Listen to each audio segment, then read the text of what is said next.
Sir, ભદ્રાવળી ગામના એક વ્યક્તિનું અપહરણ મિલ માલિકના પુત્રનું, 2 આરોપી પકડાયા. શું વિરોધ?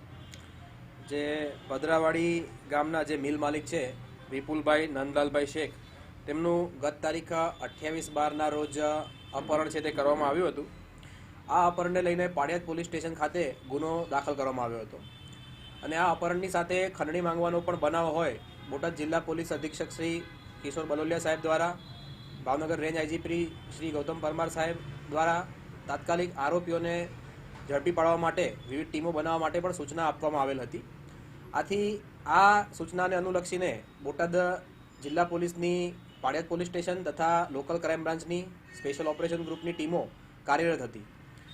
આ દરમિયાન કુલ 2 આરોપીઓને બોટાદ પોલીસે ઝડપવામાં સફળતા મેળવી છે, જેમાં આ ગુનામાં એક નામજોગ આરોપી છે સંજયભાઈ મનુભાઈ ઓળકિયા તથા તેમની સાથે છે અલ્પેશભાઈ મકવાણા.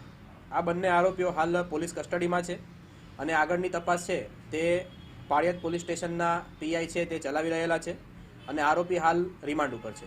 સર, જે આરોપી ઝડપાયા છે તો તેની પાસે પૂછપરછ દરમિયાન ખંડણીમાં કેટલી રકમ માંગવામાં આવેલી અને આરોપી ક્યાંથી ઝડપાયા? આ બંને આરોપીઓ છે તેમાં જે સંજયભાઈ ઓળકિયા છે તે એફઆઈઆરમાં નામજોગ આરોપી છે. તેમની પૂછપરછ દરમિયાન આ જે વિપુલભાઈ શેખ કે જે ભોગ બનનાર છે તેમને લોકેશનની ટીપ આપનાર અલ્પેશભાઈ મકવાણા છે તેવી હકીકત ખુલવા પામેલી છે અને આ બનાવ દરમિયાન કુલ 2 ગાડી પણ કબજે કરવામાં આવેલ છે. ખંડણીની રકમની પૂછપરછ દરમિયાન કુલ 50 કરોડની ખંડણી પહેલાં માંગવામાં આવેલ હતી અને ત્યારબાદ 2 કરોડ આસપાસની ખંડણી છે તે બંને વચ્ચે વાતચીત થયેલ હતી તેમ તપાસમાં ખુલવા પામેલ છે. પરંતુ આ રૂપિયાની આપલે થાય તે પહેલાં આ આરોપીઓ પાછળ પોલીસ છે તે સતત પીછો કરતી હતી, તેથી આરોપીઓ ભોગ બનનાર છે તેને છોડી અને ફરાર થઈ ગયેલા હતા. સર, વિપુલ શેખ અને તેનો પરિવાર આરોપીના કોઈ સંબંધમાં સગામાં કે અન્ય કોઈ રીતિ થયેલી? ના, આ બાબતે હાલ અન્ય આરોપીઓની ધરપકડ બાકી છે અને આરોપીઓ પોલીસ કસ્ટડીના રિમાન્ડ ઉપર છે, તેથી વધારે પૂછપરછમાં વિગત છે તે પ્રસ્થાપિત થશે. સર, કોર્ટમાં રજૂ કરવામાં આવેલા રિમાન્ડ કેટલા દિવસના માંગેલા અને કેટલા દિવસના મળેલા? હાલ આ આરોપીઓ છે તે 13 તારીખ સુધીના પોલીસ રિમાન્ડ ઉપર છે.